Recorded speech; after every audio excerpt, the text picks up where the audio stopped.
everyone. Welcome to the EKO Lens, the podcast where we view assistive technology through the eyes of lived experience. I'm your host, Dr. Kanisha now, since last episode, I got my doctorate, so now we are Dr. Kanisha. And each week, we're going to explore how dignity, design, and innovation really interact to empower blind and low vision communities. We're not just reviewing tech, we're reframing it. So this is a space for truth telling, for honoring the voices that often go unheard, and for challenging the industry to do better. So whether you're a developer, a user, or someone who simply believes in equity, you're in the right spot. And this is the EKO Lens. Let's take a closer look. Well, I'm super excited because this week we have Ben. And I came across Ben on social media, probably one of the groups or something that we're in.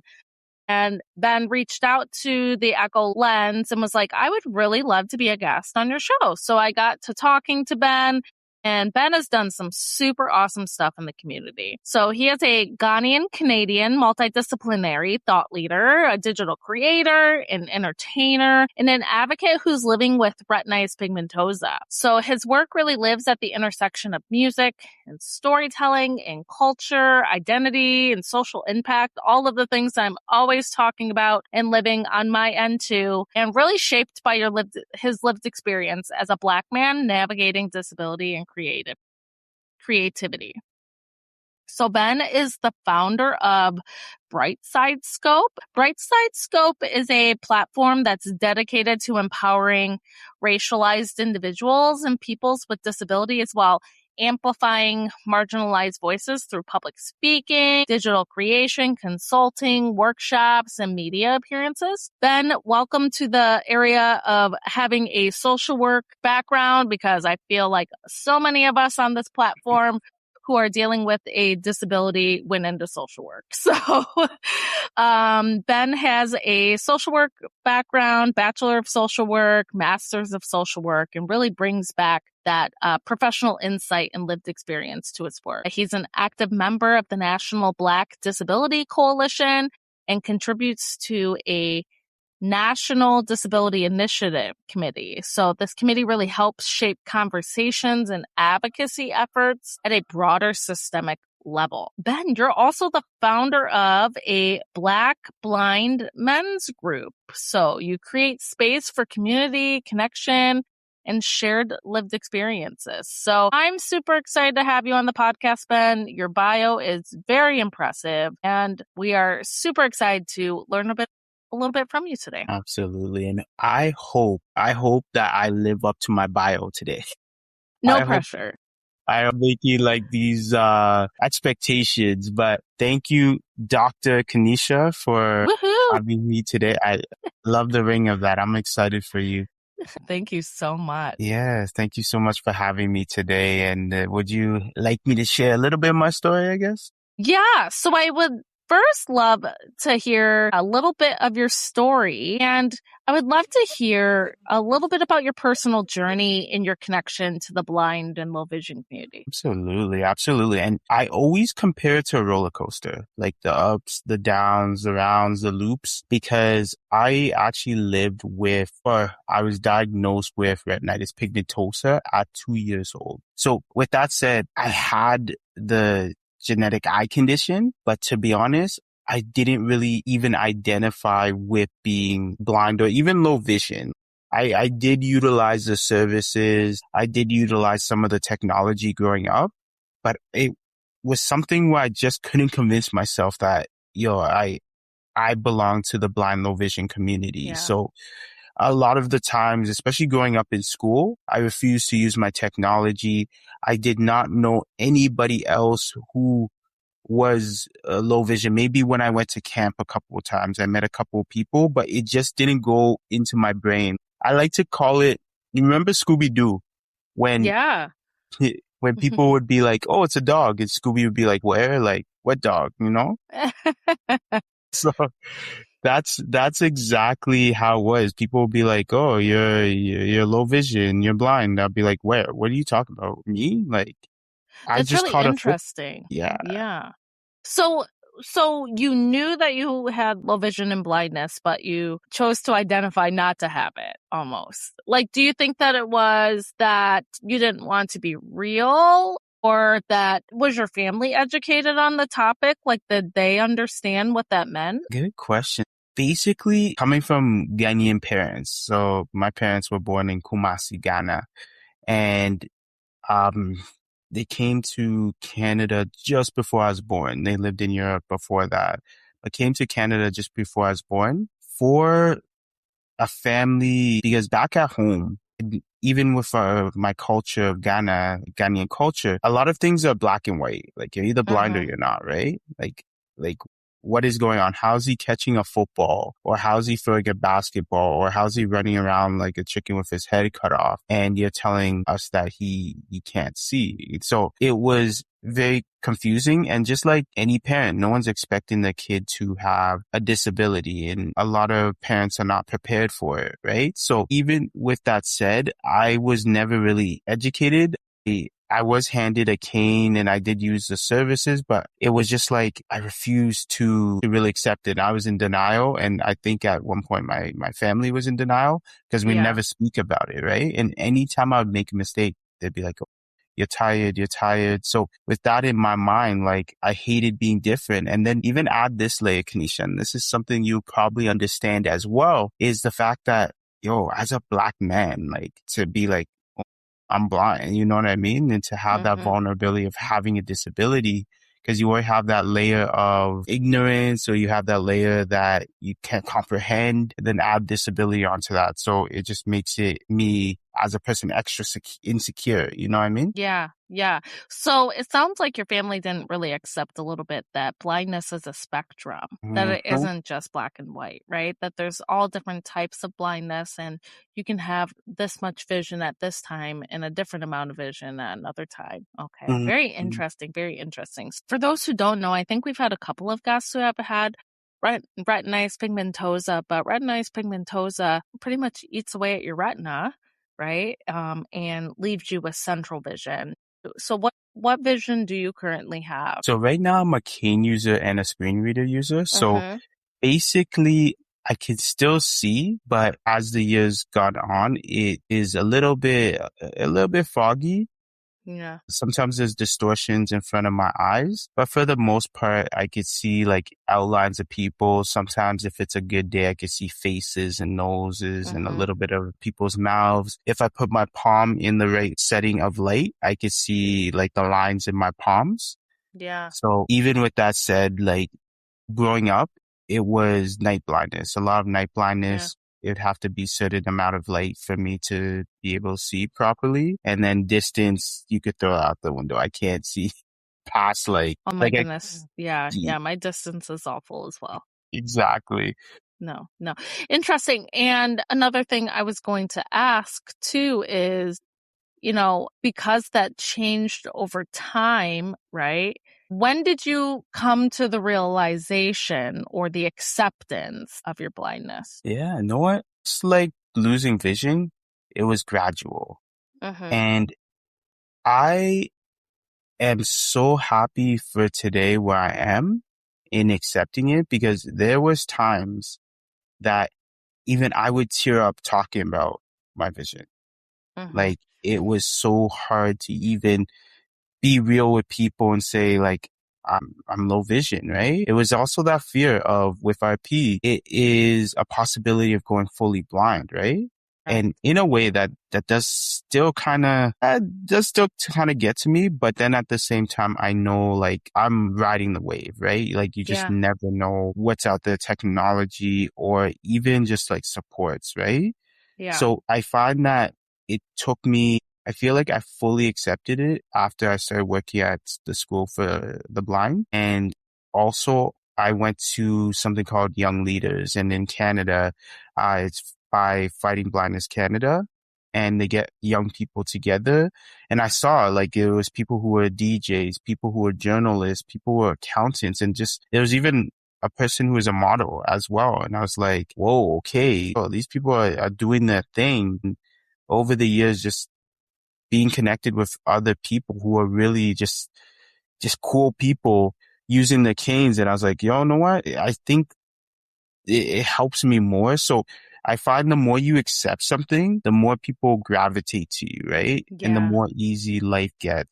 even such a journey, and even as I made mention with my parents not feeling comfortable, they took this journey with me as well. And they really support me as well. And they really support myself, whatever I need with like my journey. And they're very, very proud of me for sure for everything I've accomplished. Well, you've definitely accomplished a lot. That's no feat Yeah. for sure. And I love hearing that, you came to acceptance, like using your cane and things like that. I'm still in that uneasy, like I was using it so much when I couldn't drive. So I have, if you missed a couple of episodes, I have these special e-scoop glasses, they're called, and they were made specifically to be able to correct my vision just enough to drive during the day and only with no weather, but I still should be using my cane, like when I go into stores with fluorescent lights, pretty much dusk until dawn the next morning,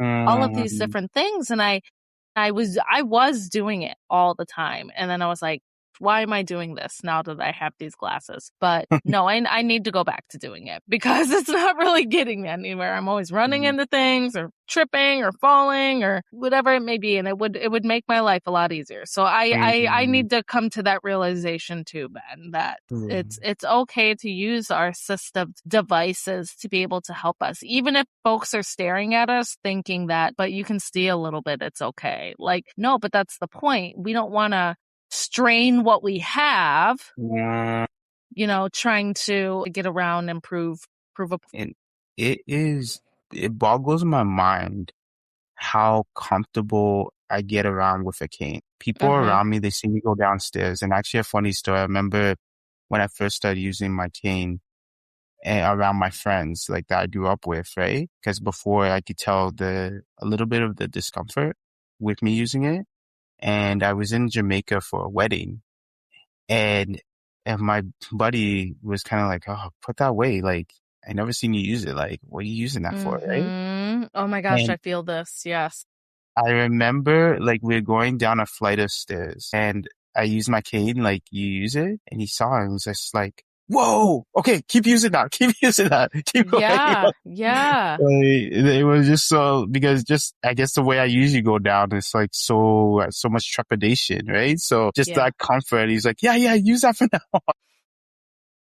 Oh my gosh. That reminds me too. I was with a group of girlfriends and we went out like dancing and I was like, do I bring my cane? Do I not? And they're like, don't bring your cane. We don't want to see, like, they don't want to be around the girl with the cane at the club. Right. So I was like, okay, but maybe I should because I really can't see anything that we're doing and you want me to go in the dark and dance and stuff. So no, I get that. So Ben, you say you work at a school for the blind? Not anymore. I used to. Okay. Tell us about working at the school for the blind. Yeah, absolutely. I feel it definitely opened my heart up to the students, right? The one thing, a funny story about when I first started, I was like, oh, I'm going to work at a school and I'll be so inspiring to these really great kids who want to be the best they can be, and they could follow my lead, like get education and just be amazing. And I can't wait to work with these good kids. I'm going to be like the role model, right? I get there, and I was in, because it's actually almost like a boarding school. So if they're too far out, they end up sleeping at the school for the week. And I used to work in the units. So it's almost a combination of like a camp counselor, like a support home, almost a teacher, like just all that combined, right? So I had grade nines, and oh my gosh, they just got in so much trouble. Yep. And I remember my first year, just because I wasn't expecting it, they made my life like really tough. Like, and I was like, what? I thought they would be like angels, but you know what? They were just like regular teenagers. And that really opened my eyes, no pun intended, the fact that in society, we always think like, okay, someone's blind, low vision, they live with a disability, they're well behaved, they're not interested in certain hobbies or certain aspects. No, it's just like any other kid. Just you have low vision blindness attached to you, right? And Yeah. even like just growing up, I felt that I had to disassociate blindness to have other hobbies or to make a statement to others that I have other interests, right? Yeah. So it really opened my eyes to it. I had a blast, some great skills, and some great connections. And it's almost like, it's weird because sometimes I see my students all grown up and I'm like, damn, I think I'm getting older. And like, how do you have a mustache now, a beard? What's going on, man? Jeez. Ben, I want to talk a little bit about technology from your perspective of lived experience in everyday life. And I would love to know, because you did talk about how when you were younger that you would use the services and maybe use the devices that were given to you, things like that. But what is one assistive tool now that like has made this meaningful difference in your life and in your work? Something that like you really depend on besides your cane. Am I allowed to say like mobile apps or do I have to? Yeah, absolutely. Okay. Yep. So I feel like the safe answer, the most diplomatic answer to say is Jaws, but no what? Okay. That's a boring answer. That's a boring. Oh, but boring. Hey, it's not boring. Nah. I use Fusion, which is Jaws and the zooming together. So I get it. Yeah. Know what? Jaws, I feel like is the default, but know what? I will say, like, Be My Eyes and Ira, and I'll group them all together. And it just feels like I'm 30. Actually, I just turned 38. I almost said 37. Yeah, you just had a birthday. Happy birthday. Yeah, thank you. So I am 38. And I remember even like growing up and just imagine, wouldn't it be cool to like, here's me at Winners and just be like, I want to read the tags, right? And I used to have like this manual magnifier that I'd read the tags with for when I was working at Winners or when I was working at the movie theaters. And it's so mind blowing that now you have just an app, you call someone almost like a FaceTime, boom, they help you out with a quick task. Same with Ira. Yeah. And even like, okay, I'm cheating now because I'm going to bring out other apps, like even things like Orion, where you drop something on the floor and you just type it in, search for this and then scan, and it helps you find it. As growing up, so many times where I drop a lip chop and I'll be like, yep, it's gone to the abyss. I'm not even going to try. Or drop like coins or an earring or like a ring or something. And it's just like, it's gone to the abyss. Why am I going to try to go down and find it? And at the time, not being a cane user, people be like, what's wrong with this guy? Like, it's right there, you know? Yeah. Have you got to try PixieBot yet? PixieBot. Yeah. Oh, so good. So Martine is one of our partners for the EcoVision Foundation, and he really introduced us to PixieBot, and yeah, we love it. And Martine loves when he hears that folks are using it. That is lit. So hold on, is it PixieBot or PixieBot? So he said it's PixieBot. Oh, so I didn't call it Pixie. Yo, he said it was something else actually, but if you listen back to episode 2, I think, but the voiceover calls it PixieBot, so that's what we go with. It's funny, my voiceover calls it PixieBot. Interesting. Yeah, so I'm blaming on my voiceover. That's not my fault. I'm not ignorant. It's all my voiceover's fault. That's really interesting, Martine, if you're listening. It's the voiceovers and that folks are using around the world are calling it different. That's really quite interesting. So, okay, so you're using those every day right now, right? Yes. Do you use any like other devices? Like, are you an AI glasses user? Are you have you gotten into any of that yet? Anisha, I use a list. Like, I honestly, even as a young kid, and I'm kind of like being hypocritical to what my story, maybe it was an assistive technology, but I always liked like computers and technology.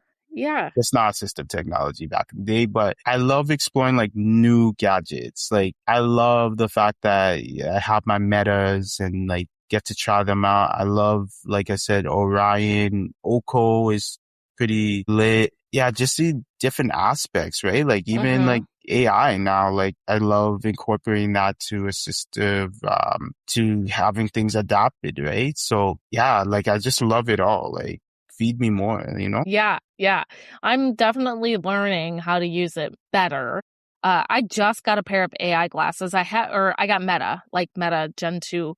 I haven't really been able to use them yet because I can't see out of them, which I know that blind folks do use it. That's the reason why, but I still have a little bit of vision, so I'm trying to get my script put in there. So I just turned that in last week to be able to wait for my script to get in, but I'm hoping that I can try it out more in the next couple of weeks. Well, this is really awesome. So is there something like a technology that if you could like redesign a product or make an everyday product to make it more accessible, what do you think you would change, or what is missing from the blind and low vision community? Okay, so let me roll out my receipt list of what we should do. Something I would really like is, this is just coming to my mind first. I actually bought a gimbal, and it's a Flow A gimbal. And what's that?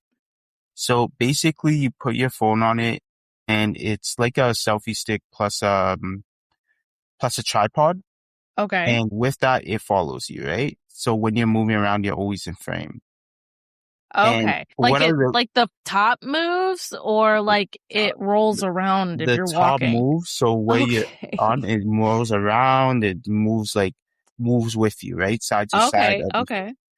So I found, with it, I actually saw it on, those shout outs to, Serena, Blindy Girl. I don't know if she was ever on an episode, but I saw it, from Blindy Girl, and I got it. It is a lot to, I don't know, it's a lot to figure out. And I really wish it was just turn on and you're good to go, right? So I almost feel like it would be nice to have something like that. You turn it on, it follows you around.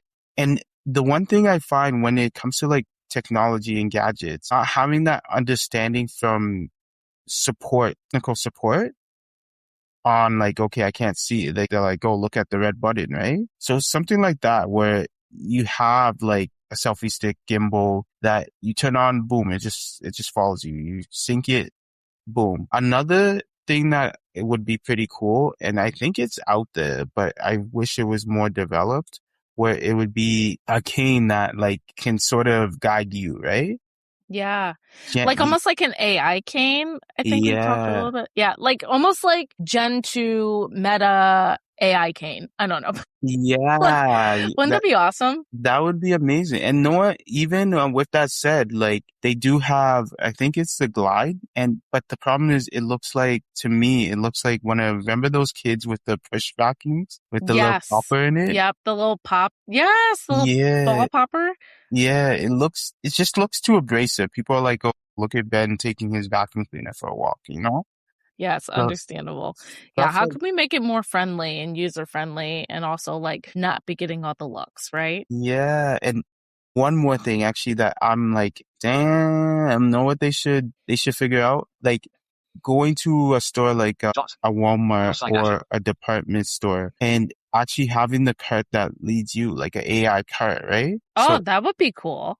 That'd be amazing. If you want to go to a certain department, it leads you there, and then it stops in that department, and it stops in front of where you're looking for. You could check it. You could use your other technology to check it, put it in the cart, and it just takes you. You know what I mean? That'd be really cool. I know that they have something similar for like, you can get the robot to do your DoorDash delivery and stuff. Why can't we do that in the grocery store? Wow. Well, I want to hear for our listeners as we're thinking about the next generation, like what is like one of the most important needs or conversations that are missing in the blind and low vision community today? What is something that you would like wish more people understood about the blind and low vision community? Yeah, so I'm gonna say two answers and from two perspectives. So I'm gonna say from the blind low vision community, what I would like to see is, even from our community, I'd like to see more patience with the non-sighted, or not non-sighted, but the sighted, or people who are not blind or low vision, right? Because something that I am seeing, especially with advocacy, is almost like us versus them, right? And, oh, this person said over there, that's horrendous, and not giving people like a chance, right? Like, and sort of sometimes, and I've done this sometimes, I've done this in the past, where sort of like my blindness is the only issue and no one else has an issue, right? Like, so if someone does something like, yo, they should know because it's blind and low vision, but then at the same time, you never know what that person's going through, or even the Exactly. feelings of that other person. Maybe they're nervous. Maybe they don't know what to do. Maybe they haven't came across the amount of times where I talk to people and they're like, I wanted to come say hi to you, but I wasn't too sure, like, should I, like, they kind of bump you or whatever. So just even to have that patience that, you know what, like people don't know. And it's not necessarily people being malicious or people looking at us as less than, right? Like just to know that, okay, we could build allyship and such. And then on the other side of the coin for the sighted community, I would like people to know that we do more, you know what I mean? And take away those stereotypes and it's okay to come and chat with a person who's blind or low vision, right? You don't have to feel scared or like you're walking on eggshells, and know that they may have same values and hobbies just like anybody else, right? So also something I'd like to see is not always having a discussion on everything that's blind and low vision. You could talk to me about sports. You could talk to me TV shows. You could talk to me about like what skiing, or I don't ski, but like basketball, like it doesn't always have to be a conversation about my eyes. Yes. Well, right before this, what were we both talking about? I literally just said, we're going to go see the Michael Jackson movie this weekend. Like two blind folks talking about going to the movies to watch the movie. So definitely there's room. We're doing all of the same things that all the sighted folks are doing, right? Yeah. Well, Ben, this conversation has been super insightful. Thank you for coming on today and sharing your story with us. Thank you for making space, to be able to be vulnerable, because it's hard to do that, and especially to do it on a national platform podcast. So thanks so much. Thank you for having me, Dr. Kanisha. And I'm invited again. Yeah. I like this. We're definitely going to invite Ben back for some conversation. So, Ben, thanks for joining us on the EKO Lens, where we view assistive technology through the eyes of lived experience. If today's conversation sparks something in you, you can share it, you can rate it, and keep the dialogue going. To learn more about the beautiful project or to support our work, you can visit echovisionfoundation.org. Until next time, stay curious, stay connected, and keep seeing with love. Bye, everyone.